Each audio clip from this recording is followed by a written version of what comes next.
Welcome to Luca and Miguel. Enjoy the video. You start with the essentials. Verify the PC is online and other devices can browse. This isolates Chrome. Next, open Command Prompt as administrator and run ipconfig/flushtons to clear DNS cache, then ipconfig/release and ipconfig/renew to reassign your IP. This fixes stale routing. Once done, restart Chrome and try the site again. If it loads, the DNS cache was the issue. If not, keep the exact error message. You'll need it for deeper steps. Now you check system-level routing that can block Chrome. Disable any proxy.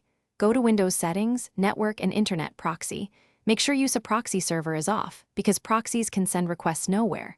Then open the hosts file at C, /Windows/system32/drivers/etc/hosts with Notepad as admin and remove any lines that map your target site to an IP, those override DNS.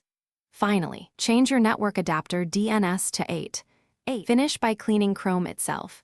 Clear cache and cookies, then disable all extensions because one can intercept requests. Try the site in incognito. If it works, re-enable extensions one by one to find the culprit. If Chrome seems corrupt, reset settings to default or uninstall and reinstall Chrome to replace broken files. If the problem persists, use ping and tracert to the domain to see where packets stop. This tells you whether the issue is local, at your ISP, or upstream. If stuck, contact your ISP with traceroute output.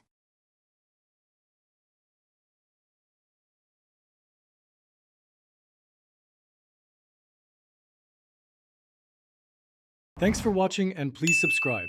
It's the best investment you'll ever make.